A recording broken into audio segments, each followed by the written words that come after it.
Graça e paz, boa noite, seja bem-vindo, bem-vinda, pode sentar. Daqui a pouco a gente vai ler o texto bíblico. Mas antes eu quero fazer uma rápida introdução aqui. A gente vai falar um pouco de história hoje, a gente vai falar da história de ação de Deus na vida de um grande homem de Deus, que você conhece muito bem. Porém, antes de eu entrar no texto, eu quero conversar com você sobre a história, a tua história. Na língua portuguesa, hoje não se usa mais, mas antes tinha história, com E, história. É um caos, é uma história que alguém contou, mas não é real, não é verídica, não é verídica. E nós temos a história, e cada um tem uma. Nós temos a palavra de Deus. A Bíblia foi escrita em 1500 anos, ela tem 40 autores diferentes. E tudo se conecta, tudo tem um sincronismo sobrenatural sobre tudo que aconteceu ao longo da história para que a palavra de Deus chegasse até nós. E você tem uma história, eu tenho uma história. Tem a história do teu nascimento. Se você for escutar o seu pai e a sua mãe, vai falar do dia que você nasceu, que aconteceu isso, que aconteceu aquilo. Tem a história, você namorou e casou, tem a história de como se conheceu, como aconteceu. Então, nós temos histórias. E tem histórias boas, mas também tem histórias ruins. Tem histórias que são difíceis, né? Agora, com a era do smartphone, a história de pescador não ficou tão de pescador, né? Você começa a ver uns vídeos de pesca, não é mais história de pescador, tem coisa que acontece mesmo. Tem uma coisa que os pescadores vivem que antigamente não tinha como a gente comprovar. Hoje tem como comprovar o tamanho do peixe. Tem algumas situações, a onça que apareceu, a sucuri de não sei quantos metros. Hoje, né, a era da internet nos permite visualizar essas histórias que antes eram somente contadas. E a Bíblia é interessante, que ela foi sendo contada. E ela passou do papiro para o pergaminho. E ela foi passando de tempos em tempos. E essa palavra chegou até nós. Ela está conosco hoje. E o que eu tenho feito com a história de Jesus na minha vida? Será que eu estou vivendo uma história com Cristo? Guarde isso aqui. A vida é feita de histórias, mas uma boa história tem o dedo de Deus. Uma bela história, uma boa história tem o dedo de Deus. Senão é só uma história contada. É uma história qualquer. Mas a história que tem Deus, ela não é uma história, ela é um testemunho. Então ela ganha um upgrade quando tem a mão de Deus. A minha vida era uma sem Jesus. Era uma história. Mas a partir do momento que eu entreguei minha vida a Cristo e fui batizado, começou uma história com o dedo de Deus. Começou uma história com o toque do céu. E essa é a melhor história. Sabe por quê? Deus não faz por fazer. Ele faz porque há um propósito. As coisas de Deus não são aleatórias. Não é fiz por fazer. Aconteceu por acontecer. Foi sorte. Não, foi sorte de bênção. Mas foi por acaso. Irmãos, aqui tem uma música. Quem que canta essa música? Você sabe. O acaso vai acontecer. Titãs? Você fala, não, fica com vergonha não, pode falar que você sabe. A moça de pink ali, rosa, tomando água, é eles mesmos? E a canção diz que o acaso vai acontecer, não é isso? Me socorrer?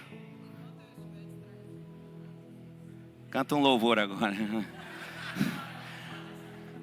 O acaso vai me socorrer. Ficou bom. Ajudou o pregador. Olha bem, irmão, quem que confia no acaso?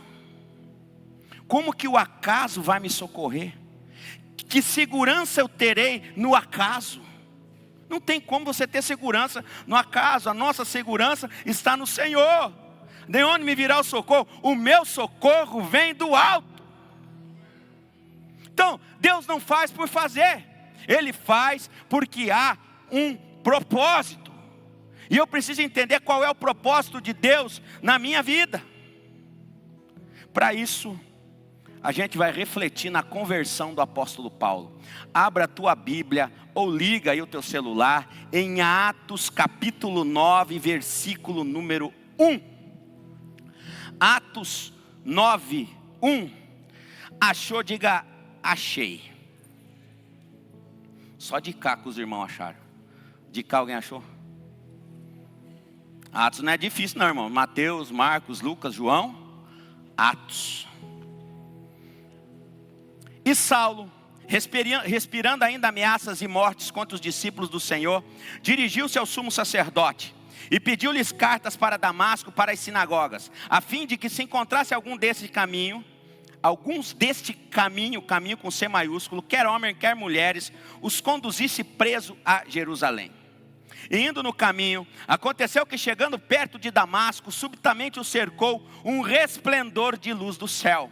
E caindo em terra, ouviu uma voz que lhe dizia: Saulo, Saulo, por que me persegues?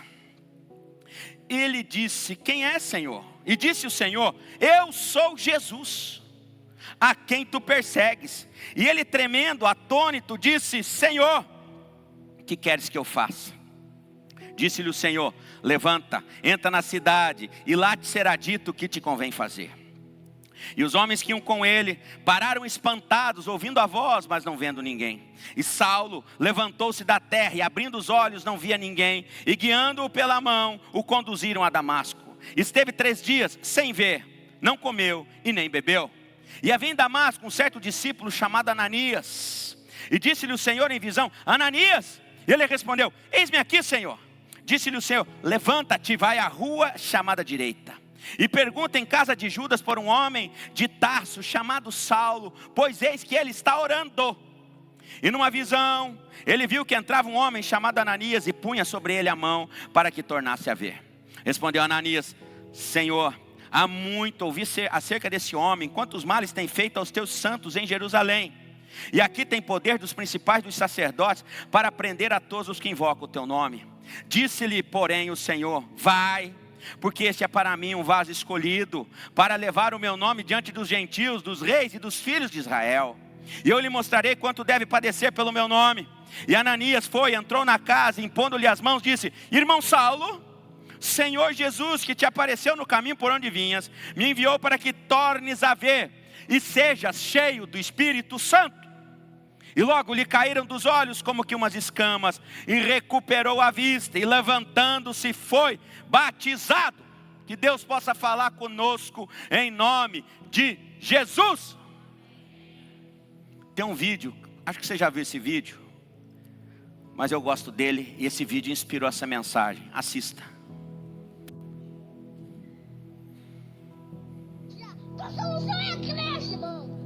Se tu ir pra igreja, aí Jesus tá lá te abençoando. Se tu ir pra festa, o Satanás tá te aplaudindo. Tá indo o som aí, igreja? Jesus, volta lá, vamos começar. Tava ruim no começo, vamos fazer o negócio direitinho.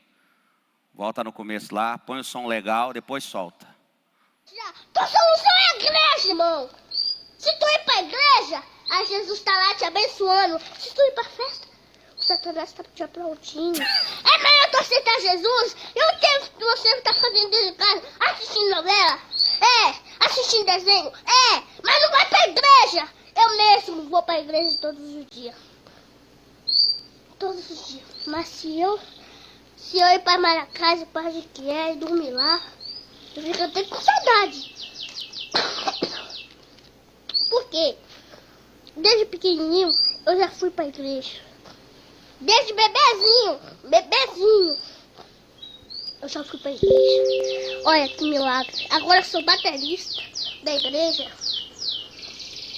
Olha que Deus faz na vida da gente. Aquele é uma criança. Eu não era nada, só era irmão da igreja também, né? Igual os outros. Agora eu sou baterista. Olha que Deus faz na gente, né? Olha que Deus faz na gente, né? Olha que Deus faz em você e eu e todo mundo que vem aqui na igreja, irmão. Você que não tá indo pra balada, você tá indo pra festa, se você não vai pra igreja. Mas quando tem pregador de fora, você vai. Não é só quando não tem pregador de fora, não. É só quando tem pastor também de dentro.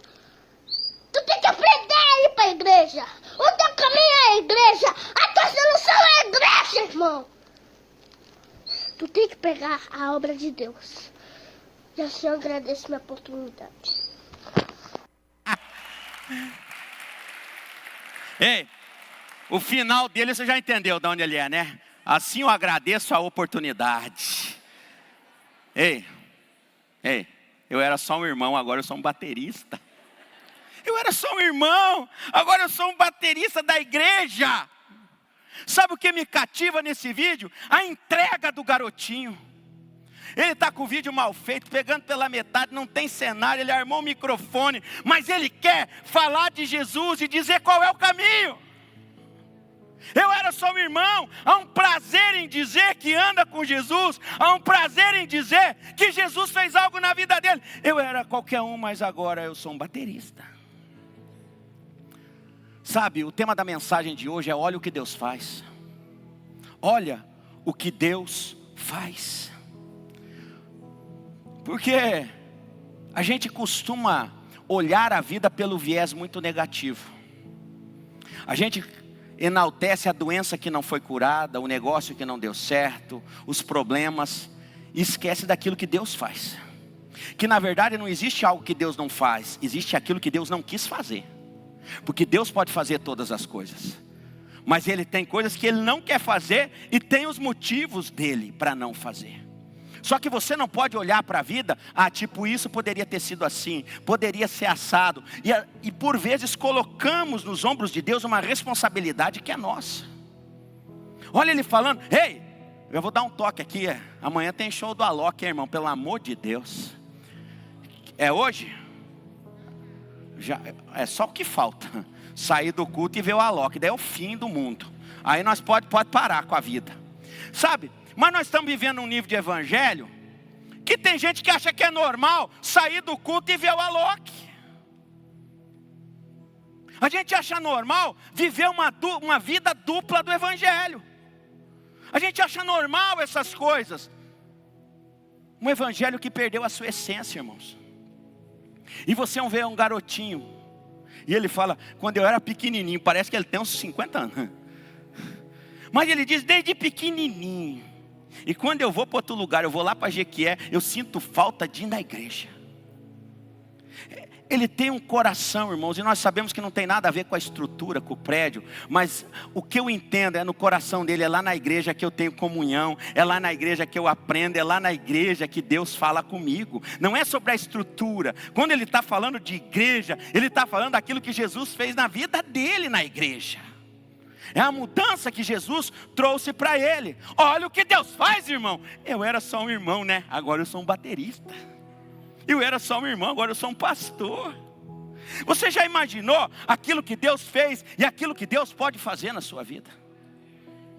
Você tem dimensão disso?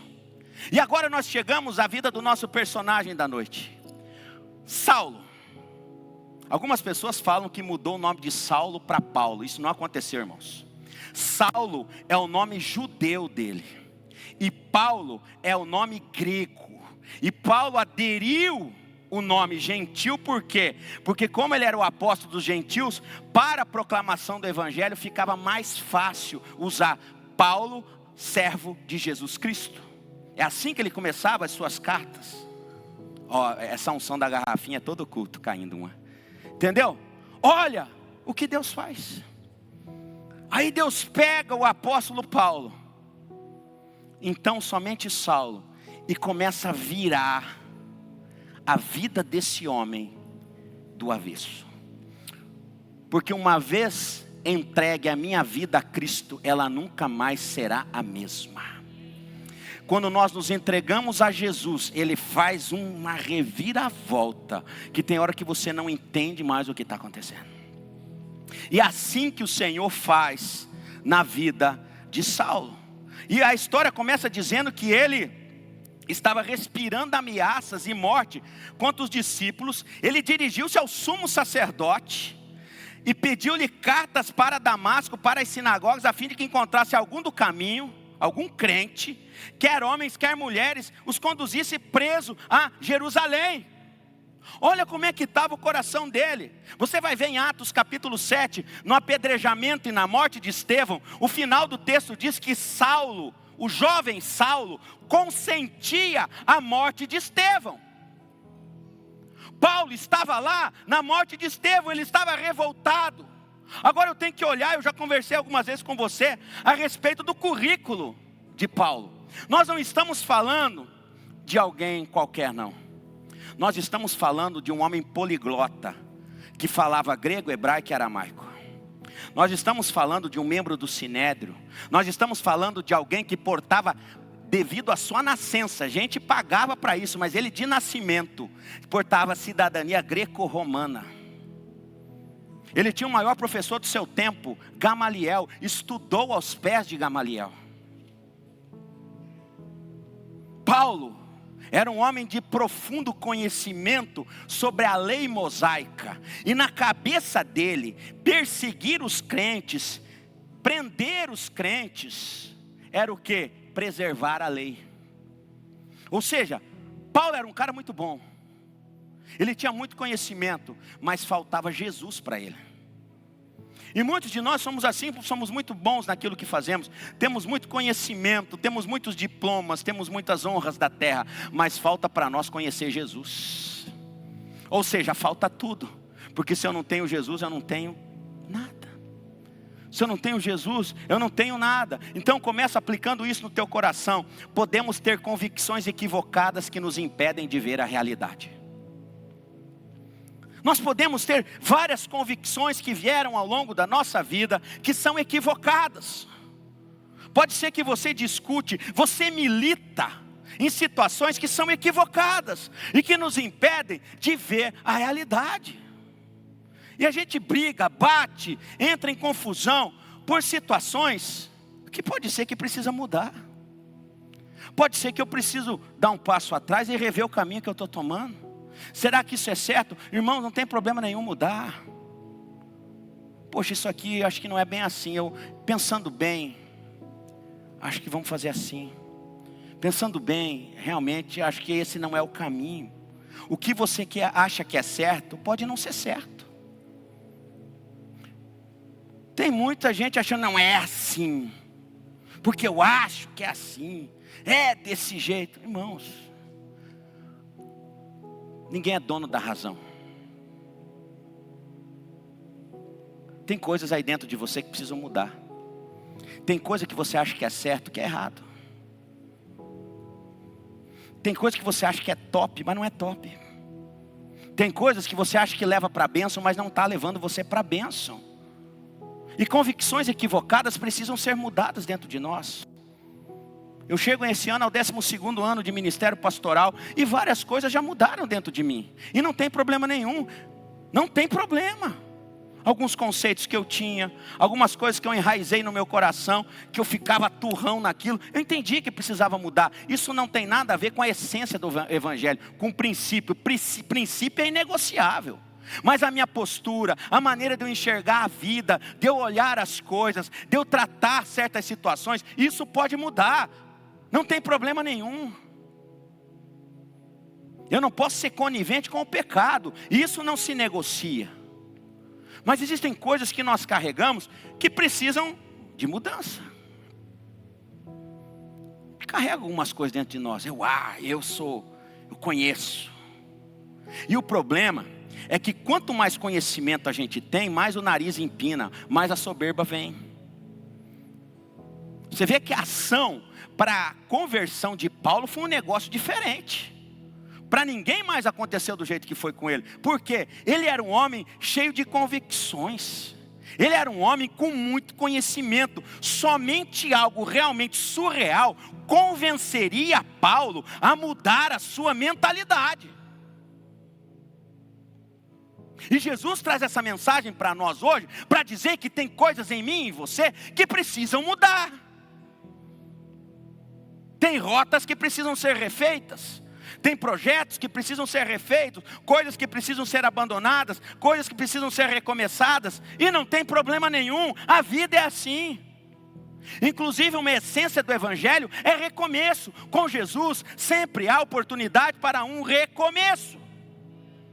O teu pecado não dita o fim da tua história. O teu pecado pode ser perdoado, esquecido.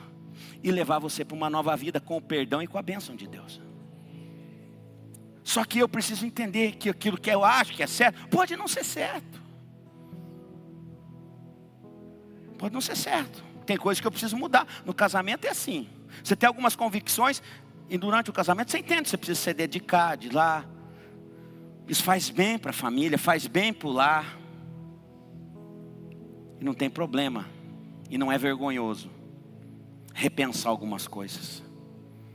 E Jesus levou Paulo a repensar a sua história. Eu quero chamar você a repensar muita coisa na tua vida. Nós vivemos muito num sincretismo religioso. No Evangelho, eu tenho dito isso sempre aqui. Eu preciso falar porque essas coisas é meu dever. Se eu levo a sério as coisas de Deus como um pastor que quer fazer as coisas do jeito correto, eu preciso combater algumas coisas. Eu estava vendo, eu tenho pesquisado muito sobre isso. Uma igreja aí, o povo botando o pé no leite, uma bacia de leite e a unção do leite. Eu não sei que unção é essa. Isso não está na Bíblia. É um tal de ter um monte de gente de pé e o cara para, um som da metralhadora e cai todo mundo. Aonde que isso aí está escrito na Bíblia, minha gente? Que evangelho é esse? E o povo cai e parece uma emoção, aquela queda. Isso não é evangelho. Nós partimos para uma questão de falta de conhecimento, de ignorância espiritual absurda. E aí muita gente é iludida, enganada por esse evangelho fajuto, michuruca, um evangelho que não tem Bíblia, que não tem palavra, que não tem profundidade, que não tem reflexão alguma, onde nós somos alimentados, pois eis que te digo daqui e acolá, e você sai feliz com esse tipo de coisa, mas não muda nada a tua vida continua do mesmo jeito, você está no mesmo pecado há anos. Não dá, irmão. Por que a gente fala de pecado? Porque as pessoas continuam pecando. Se não existisse adultério, a gente não falaria de adultério na igreja, porque está todo mundo santo, mas continua. Por que a gente fala de mentira? Porque tem mentiroso e tem crente mentiroso. Então a gente tem que bater na mentira para ver se a pessoa para de mentir. Por que a gente fala de caráter? Porque tem gente mau caráter, tem sérios problemas na sua identidade e nós precisamos tratar. Mas está falando disso de novo. O dia que você mudar, você não vai sentir mais certos assuntos que são pregados na igreja, porque não serve mais para você. Você está livre. Enquanto você sentir, é porque está pegando para o teu lado e porque você precisa de conserto. Tudo aquilo que te fere. E às vezes você escuta que eu não volto mais lá, que o pastor bateu demais. É porque fez bem para você. Volta que foi bom para você. Volta porque é bênção para a tua vida. Volta porque Jesus quer transformar você. Volta. Você acha, irmãos, que eu mencionaria o show do Alok se eu não soubesse que tem crente que posta aqui, capaz de postar um stories aqui agora, com a frase do pastor, botar minha carona e depois ir lá, curtindo. Obrigado, prefeita, pelo Alok. Irmão, se você está com esse pensamento, você ainda não está convertido não, sinto te dizer. A tua mente ainda não está convertida. Pastor, mas o que é isso? É isso sim, evangelho é evangelho. O que é certo, o que é errado é que é errado. Seja o seu sim, sim, seu não, não. E que passar disso é procedência maligna. Tem coisas que não se negocia e não adianta. Não adianta dizer que o mundo mudou, porque a palavra não mudou. Ele é o mesmo ontem, hoje e sempre. Sabe, irmão, não dá mais. Não dá. Por isso que é bom estar numa igreja que não cobra, que não bate, que o pastor não fala, que ninguém quer acompanhar, que você namora quem você quer, beija na boca de quem você quer, você some, vai e volta. Aqui não é assim. A partir do momento que você se torna filho dessa casa, alguém vai mandar mensagem para você. A gente quer saber do seu namoro, quer saber do seu casamento, quer saber da sua vida. E por isso que muita gente não gosta. Porque não quer ter o quê? Responsabilidade, não quer ter compromisso, não quer ter aliança, porque você quer continuar com essa vidinha que você leva.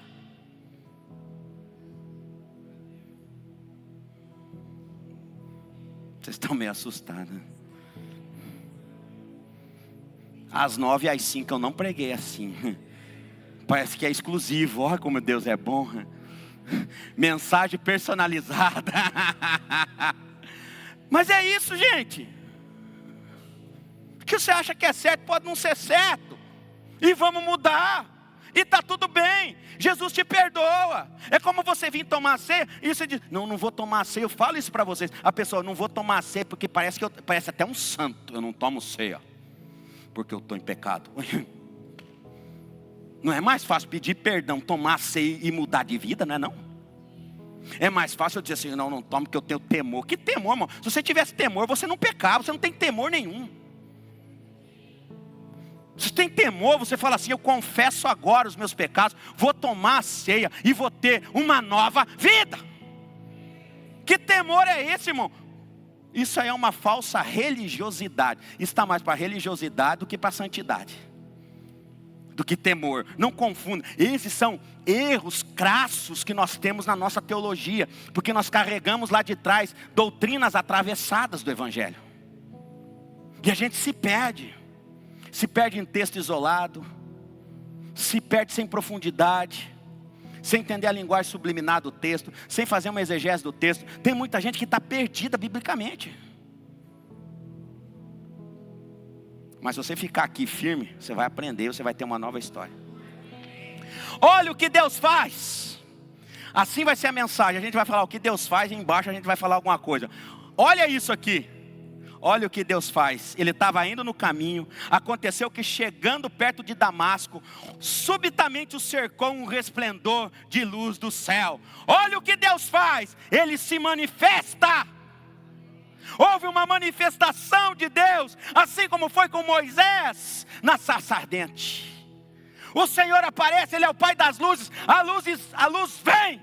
Algo diferente aconteceu. Há uma manifestação de Deus. E eu e você precisamos ter percepção sobre a manifestação de Deus nas nossas vidas.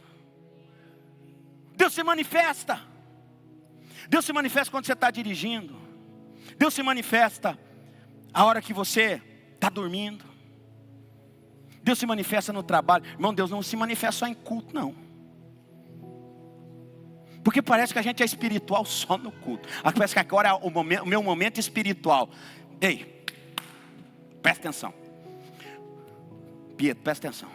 Você é espiritual a todo tempo. Eu não sou pastor só aqui, não. Eu sou pastor todo dia. Inclusive é uma coisa que eu não tenho mais é nome. Eu sou pastor. Ninguém sabe que eu sou, pode não saber que eu sou o Robson, mas que eu sou pastor, todo mundo sabe, né, lindinha? Então, há uma manifestação de Deus nas nossas vidas. Ele se manifesta. A luz. Paulo estava indo para perseguir crente, para pegar crente, para prender crente. De repente Jesus aparece no caminho. Há uma manifestação de Deus. E Deus se manifesta. Deus se manifesta. Comigo a manifestação forte de Deus, já te contei, foi num guardanapo lá em Goiânia.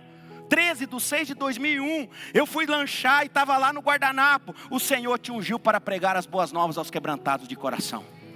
Quem escreveu não sei, mas eu lembro bem. 13/6/2001, lá no meio da rua, eu entendi que era Deus dizendo, ó, eu tenho um negócio contigo, rapaz.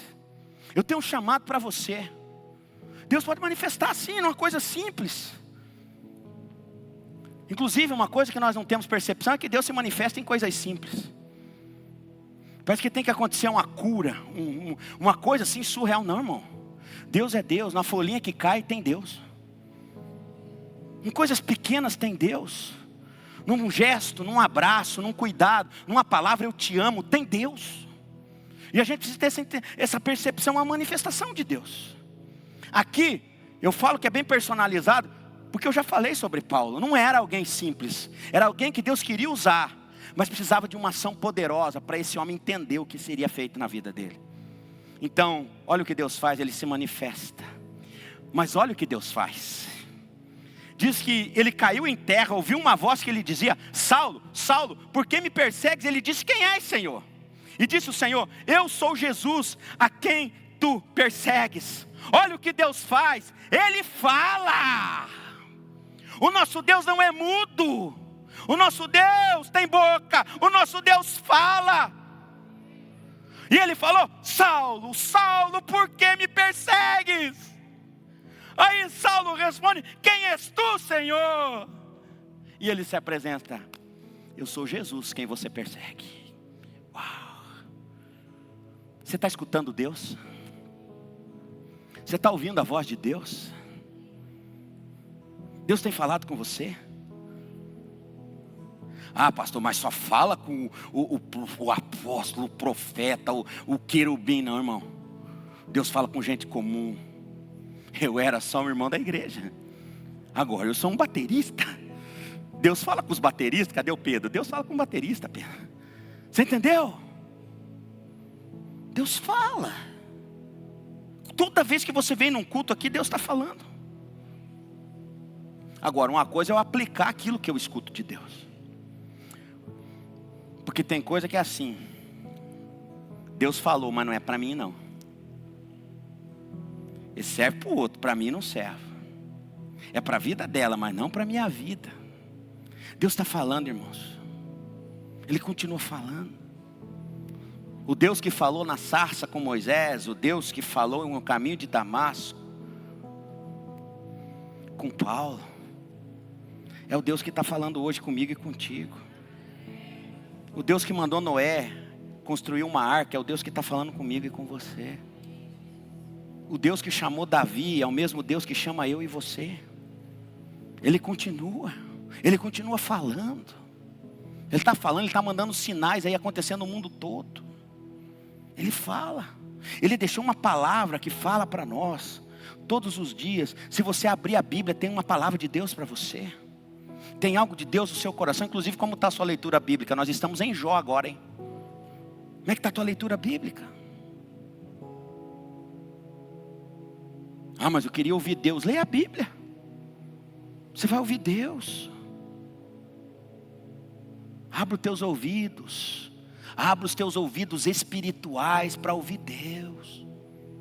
Saulo, Saulo. Agora imagine ele falando o teu nome, o meu nome. Robson, Robson. Rafael, Rafael. Isabela, Isabela. Eric, Eric. Sussumo. Sussumo, japonês.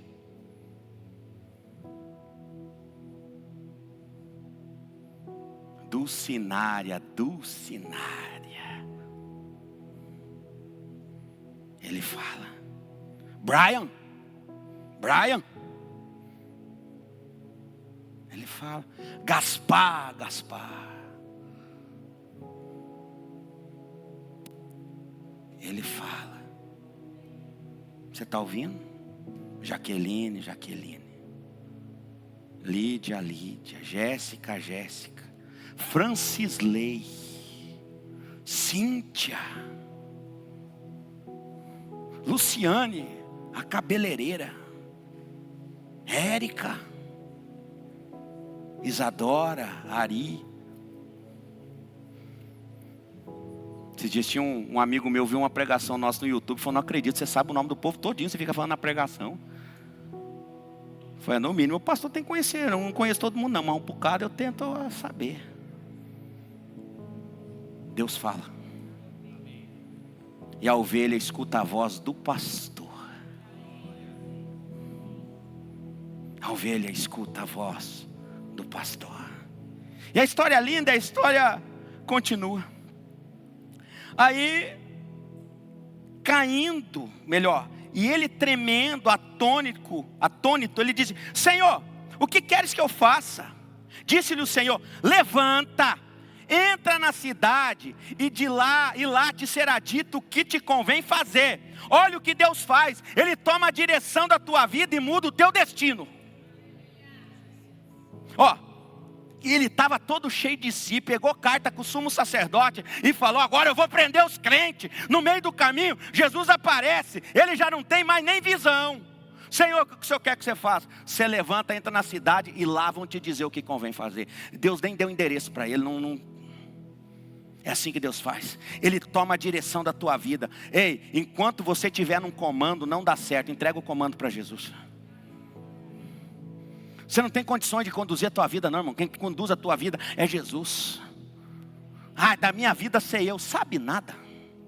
Você não sabe a tua vida não, irmão. Se você soubesse, você não fazia um tanto de besteira que você faz. Agora, se você colocar para Jesus, Jesus falou, deixa comigo, seu Saulo. Eu sei. Ele toma a direção, muda o destino.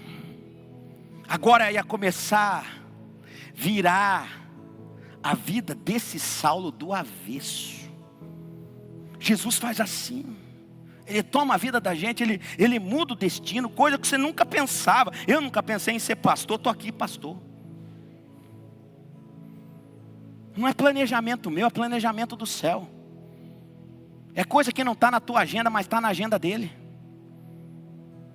E precisa haver essa compreensão tua acerca disso. Ele muda. Espera aí. E aí, Senhor, o que é que o Senhor quer que eu faça? Vai lá, entra lá.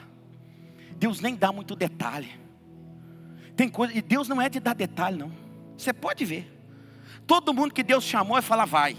A gente não sabe o que vai acontecer ali na frente. Ele fala vai, vai, vai, vai. Deus não é de ficar dando detalhes. Porque se Ele der detalhes, você desiste. Se Ele der detalhes, você não aguenta. Se Ele der detalhes, você não suporta. Só da gente pensar no problema, a gente já, não, eu não vou nisso não. Quero não. Quero não. A gente para. Mas Deus pega pela mão. Ele pega, levanta, entra na cidade. E lá vão te dizer o que vai ser feito. Olha o que Deus faz. Você quer entregar a tua vida, o teu destino para Jesus? Quem sabe hoje é uma oportunidade, irmão. Daqui a pouco eu vou fazer um apelo aqui para mudar a tua vida. Quem sabe é hora de você tomar uma decisão. Sabe, sair desse negócio de desviado. Não existe desviado. A hora de você tomar uma posição. Deixa Jesus tomar a direção da tua vida. Não tem coisa melhor. Agora, eu quero ler um pouquinho mais da história com você, porque eu acho interessante.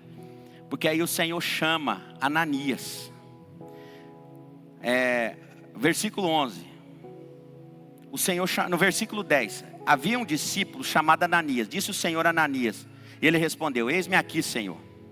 Versículo 11, disse o Senhor: levanta, vai à rua chamada à direita e pergunta em casa de Judas por um homem de Tarso chamado Saulo, pois eis que ele está orando. Põe aí, meus agentes, versículo 11, minha gente.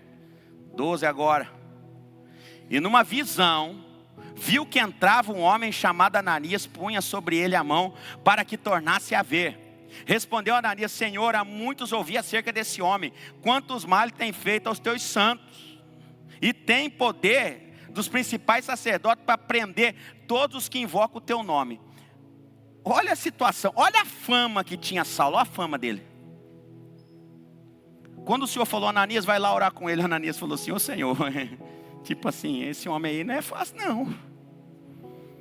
Esse homem não é fácil não, Senhor. Eu não. Mas aí vem a resposta do Senhor. Versículo 15. Disse, porém, o Senhor: vai, porque este é para mim vaso escolhido. Olha que coisa linda, para levar o meu nome diante de gentios, de reis e dos filhos de Israel. Que coisa linda, olha o que Deus faz. Ele te escolhe para uma missão. Ele te escolhe para uma missão. Ananias ficou meio assim. Aí o Senhor chega e fala assim: vai lá, porque ele é vaso escolhido. Ele é vaso escolhido para pregar para rei, para pregar para gentil e para pregar para os filhos de Israel. Agora, o versículo 16 desse texto é o que mais mexe comigo. E diz assim: eu lhe mostrarei quanto deve padecer pelo meu nome. Em algumas traduções diz assim: e eu lhe mostrarei o quanto deve sofrer pelo meu nome. Ou seja, você entendeu que a chamada de Paulo tinha associado a esse chamado sofrimento? Tinha associado a esse chamado dor. Será que a gente está disposto, irmão? O evangelho que a gente fala hoje de pregar é só para se dar bem. É só coisa boa. Você vai se dar bem. Você vai comer o melhor da terra. Você vai isso, você é aquilo. Mas Paulo não. Não. Você vai sofrer pelo meu nome. 1/3 do que ele escreveu foi na prisão. Preso. Andava no deserto. num calor de mais de 60 graus durante o dia. Durante a noite, um frio terrível, 3, 4, 5 abaixo de zero. Escorpião, serpentes no meio do caminho, e Paulo pregando o evangelho. Teve que fugir por um cesto. E foi indo para Roma, teve um naufrágio. Quando chegou na ilha de Malta, foi picado por uma serpente. Interessante que a serpente picou e todo mundo esperou, vai morrer, esse homem está amaldiçoado. Quando o mar não mata ele, ele cai aqui, a serpente pega ele. E Paulo segue a vida orando e curando os outros. Por isso Paulo falou assim, não vivo mais eu, mas Cristo vive em mim. Por isso o apóstolo Paulo falou assim, tudo posso naquele que me fortalece. Não importa o que está acontecendo, ele está dizendo, eu tenho aquele que me fortalece, tudo posso no Senhor. Posso passar por naufrágio, posso estar preso, posso ser picado por serpente, posso ser traído, posso ser perseguido, mas tudo posso naquele que me fortalece. Por isso Paulo falou assim, as coisas velhas se passaram, eis que tudo se faz novo.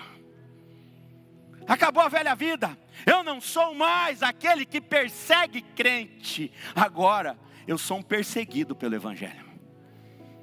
Agora eu não vou prender ninguém, agora é eu que sou preso por causa do evangelho. Será que estamos dispostos a viver esse tipo de chamado? Será que nós estamos dispostos a um chamado que nos tira da comodidade?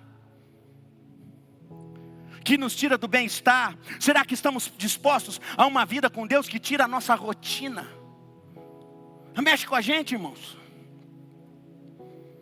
Mexe com a gente.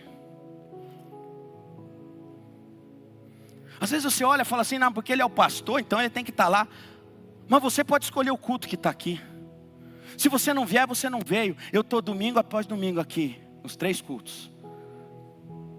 O meu filho tem jogo, tem campeonato, eu não posso ir, porque eu tenho um compromisso.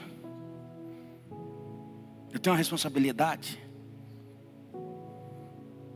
Eu estou falando de algo muito pequeno, porque tem gente que acha assim, não, porque eu fiquei no estacionamento da igreja, no sol, nossa, eu sofri. Que sofrer, irmão? Eu servi em 3 cultos, lá as crianças fizeram bagunça demais. Irmão, quem sofreu foi Paulo, quem sofreu foi Jesus, quem sofreu foi Pedro, Tiago, João. Esses sofreram, eu e você não sofremos nada, ninguém nos persegue, nós não somos atacados pelo evangelho. Você vai e vem e leva a vida que você quer, e não tem problema nenhum. Irmãos, se houver uma perseguição contra a igreja, 80, 90% dos crentes caem. Nós não suportamos uma perseguição que os grandes homens de Deus sofreram. Nós temos uma vida mansa, mole. Nós não temos consagração. Nós não temos vida de oração. Você está atrás amanhã você vai atrás dos seus afazeres. Não, eu não posso porque eu tenho isso, eu não tenho aquilo. Tem muita gente que a sua vida está na terra. A vida aqui é passageira. Depois dos 70, 80 é enfado e cansaço, diz a palavra de Deus. Você está se dedicando tudo para isso aqui, gente. Isso aqui não vai ter nada. Agora você vai ver um apóstolo Paulo, que diz que foi aos céus. Você vai ver um apóstolo Paulo que tinha intimidade, mas ele tinha um espinho na carne. E um dia ele questionou o Senhor, que ele queria ser curado daquilo, não queria mais aquilo. Há várias questões teológicas a respeito desse espinho na carne, eu não quero entrar nesse mérito, mas eu quero falar da resposta. A resposta do Senhor para Paulo foi a seguinte: a tua graça me basta. Eu não vou resolver isso. Tem coisa que Deus não vai resolver na tua vida, mas a graça dele continua. Tem coisa que ele não vai fazer, mas a graça continua. Para de associar o evangelho somente com bênçãos, com riquezas, com recursos dessa terra. Ele diz para nós hoje: a minha graça te basta. A minha graça te basta. Ele vai padecer pelo meu nome. E ele padeceu. Ele padeceu. Ele padeceu. Aleluia. Aleluia. Olha o que Deus faz. Ele te escolheu para uma missão. Que coisa linda. Viva esse propósito. Olha o que Deus faz. Ananias chegou lá, entrou na casa, impôs as mãos, disse: irmão Saulo, o Senhor Jesus te apareceu no caminho por onde vinhas, me enviou para que tornes a ver e seja cheio pelo Espírito Santo. Olha o que Deus faz, Ele dá uma nova visão e nos enche com o Espírito Santo. Você entendeu? O Ananias chegou lá e falou assim: ó, eu vim orar, porque agora você vai ter uma nova visão. E você vai ser cheio pelo Espírito Santo. Hoje é dia de Pentecostes. A Pentecostes quer dizer avivamento, movimento do céu. O poder de Deus se manifestando no meio da igreja. E foi o que ativou a igreja primitiva. A igreja passou a ter uma nova visão, um novo entendimento, através da manifestação do Espírito Santo. Mas deixa eu te falar algo. A manifestação do Espírito Santo, irmãos, não é somente falar línguas estranhas. Porque tem doutrina que até fala que se você não falar língua estranha, parece que você nem crente é. Não. A ação do Espírito Santo é mostrar que você tinha um problema numa área, mas hoje você mudou. Isso é ação do Espírito Santo. Porque tem gente que fala em línguas, mas continua com o mesmo pecado, mesmo falando em língua estranha. Língua estranha não é sinal de santidade. Língua estranha é sinal de manifestação do Espírito. Santidade é a mudança de caminho, transformação. Espírito Santo faz isso, Ele me convence do pecado. Ele me mostra que aquilo que eu estou fazendo está errado e que eu preciso mudar essa prática. Que essa forma de viver a vida está equivocada. Que essa maneira que eu estou enxergando as coisas está errado. Então Ele me dá uma nova visão. A visão era: eu vou sair para perseguir crente.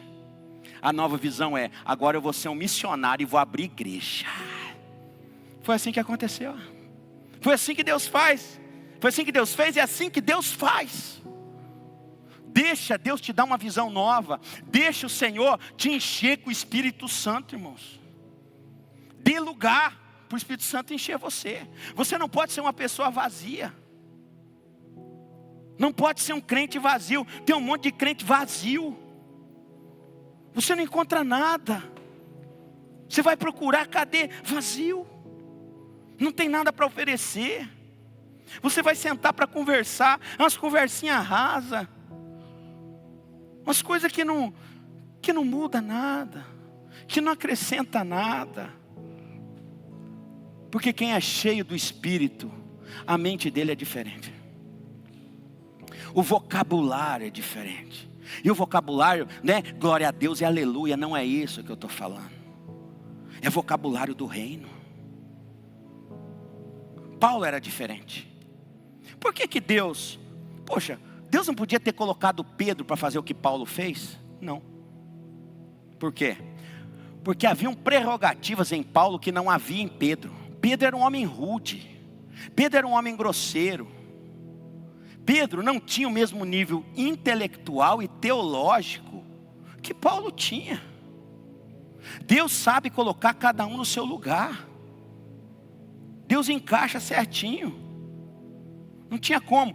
Tanto que Pedro escreveu na sua carta que Paulo escreve algumas coisas que são difíceis de entender. Você imagine, Pedro falou que Paulo escreve coisas que são difíceis de entender.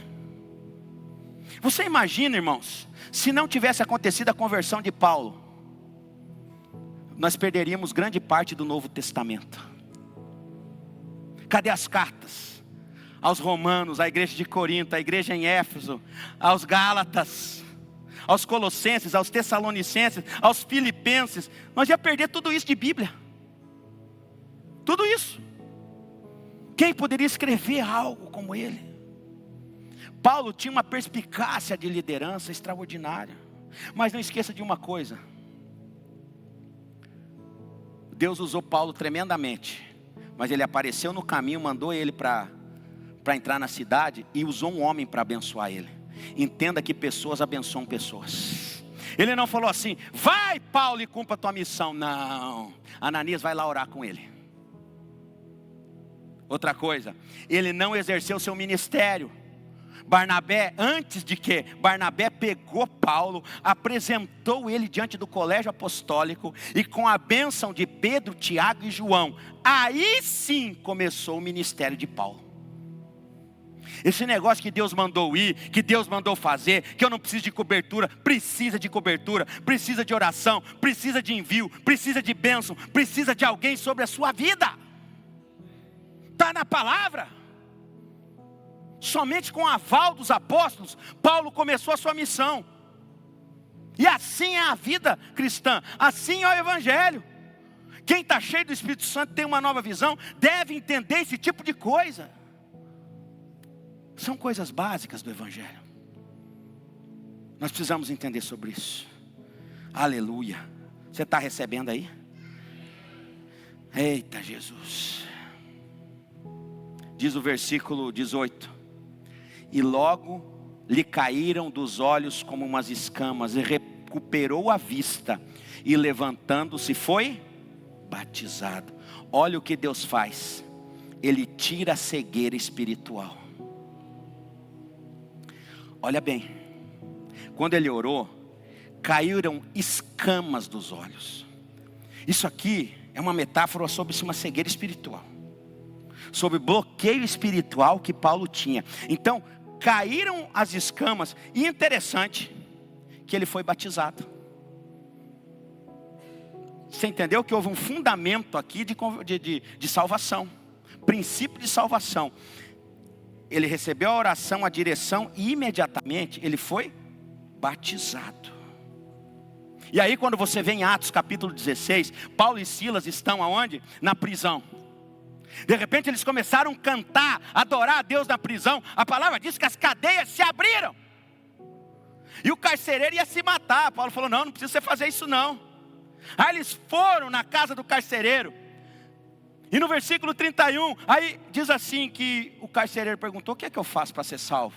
A resposta foi: crê no Senhor Jesus, e será salvo tu e a tua casa.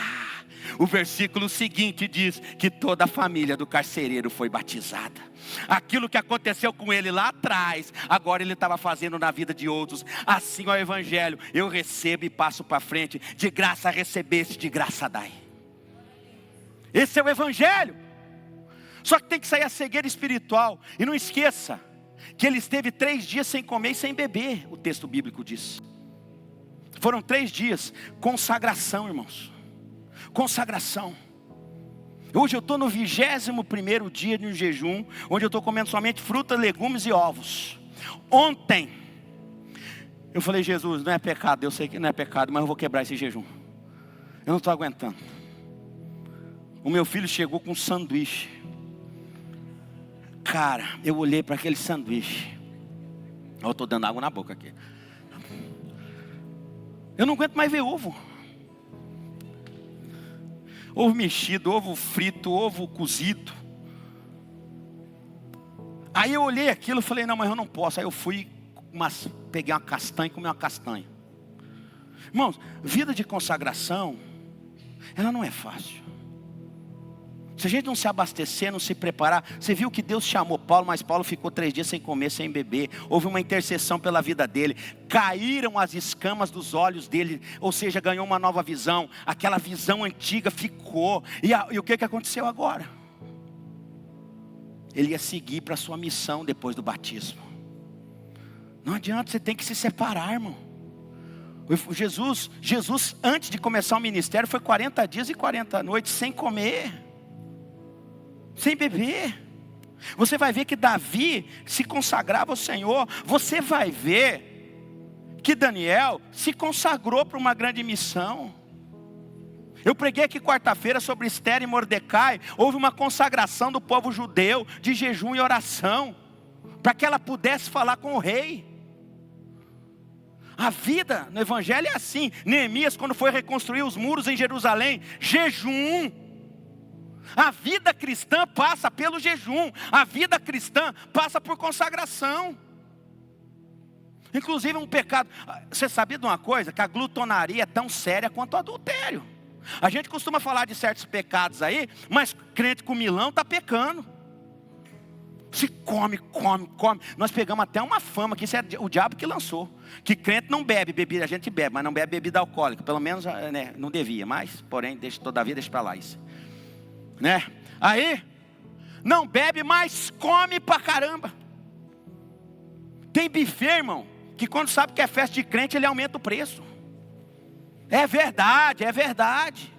E a gente acha legal, isso é glutonaria, é pecado, está na Bíblia.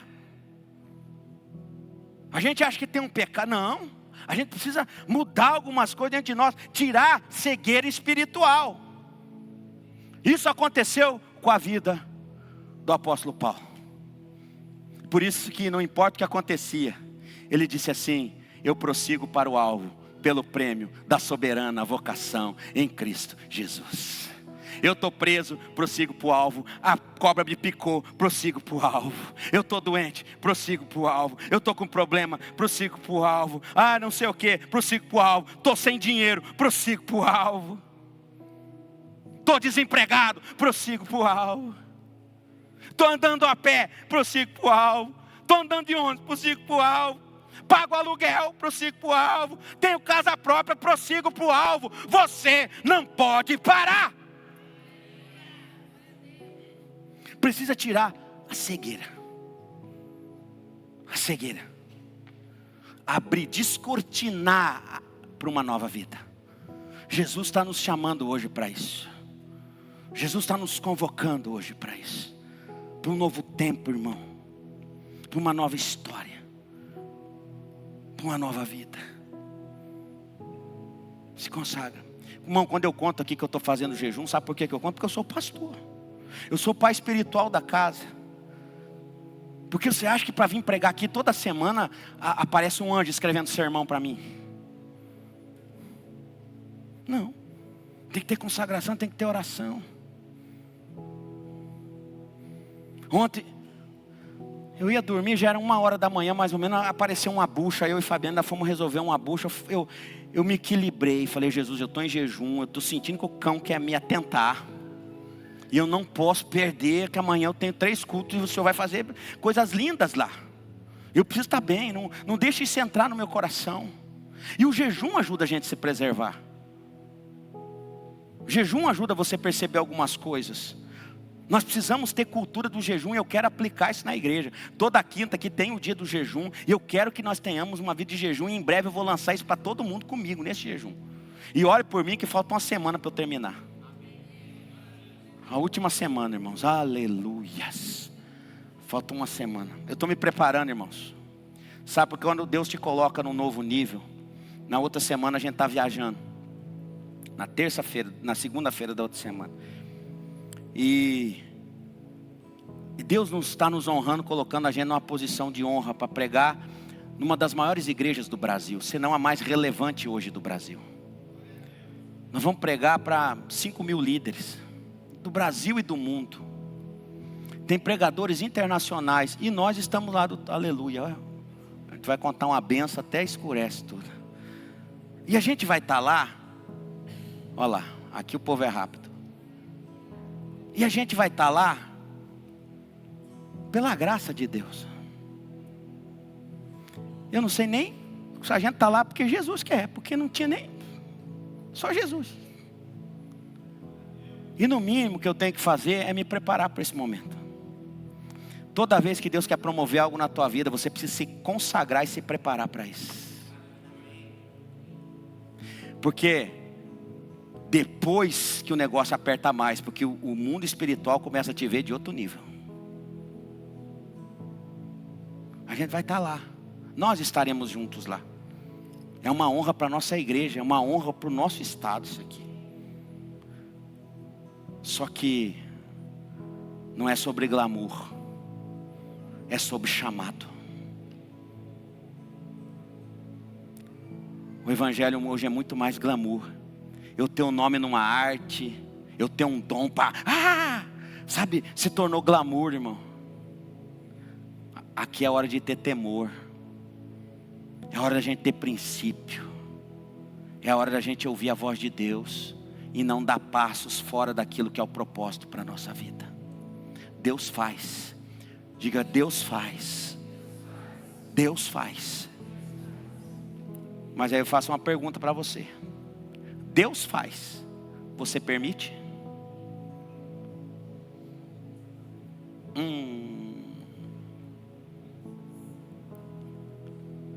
Paulo só se tornou Paulo, Célio, porque ele permitiu. E teve que mudar muita coisa.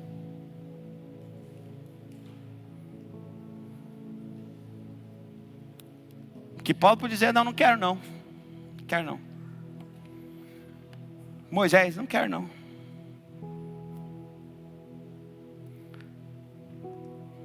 Você permite? Você permite? Você permite? Perguntar de novo, você permite? Você viu que a gente pensa? A gente está pensando. Que ainda tem gente que fala assim, eu penso muito, porque eu sei que dizer sim para Deus. Então dá sim para o diabo aí. É perigoso dar sim para Deus, é porque a gente não sabe o que Deus faz. E o diabo, irmão? Então dá sim para o pecado, dá sim para o diabo, que você sabe o que você faz. Jesus falou que ele veio para dar vida e vida em abundância, mas o diabo veio para roubar, matar e destruir. Então, você já sabe que o seu sim para o pecado, sim para as coisas do inferno, você já sabe qual que é o resultado. O salário do pecado é a morte. Você sabe qual que é o resultado. Está na hora de dizer sim para Deus. Inclusive eu vou fazer o apelo agora. Agora. Daqui a pouco eu vou pedir para você ficar em pé, mas agora você vai ficar assim, eu vou fazer o apelo. Enquanto o louvor estiver ministrando, eu vou te dar um tempo para você tomar uma decisão para a sua vida. Você que ainda não é batizado e não entregou a vida a Jesus, a oportunidade é para você dar um passo aqui no altar e tomar rumo para a tua vida. Uma nova vida. Se você está afastado, se você está, é o desviado mesmo, Jesus está te chamando para voltar. O altar está aqui para você. Se você está desigrejado, que isso aí não tem na Bíblia não. Você que não tem casa, você que não tem pastor, você que não tem aliança, você precisa ter uma casa. Você viu que Ananias que orou. Você precisa ter alguém que ora por você. Se você não tem uma casa, eu te chamo para ter uma casa hoje. Te chamo para ter família na fé. Eu te chamo para viver uma nova vida com Jesus. Evangelho é salvação. O resto é acessório. É um axioma que essa igreja carrega desde o começo. E eu quero chamar você a isso hoje. Antes de qualquer coisa, o altar está aqui. Altar é lugar de mudança. Altar, quando eu saio do lugar, o pessoal fala assim, já me falaram, pastor, apaga a luz. Fala para a pessoa fechar, todo mundo fechar o olho e levantar. Não tem negócio de fechar o olho e levantar dedinho não. É ir para o altar dizendo assim, eu quero viver uma nova vida.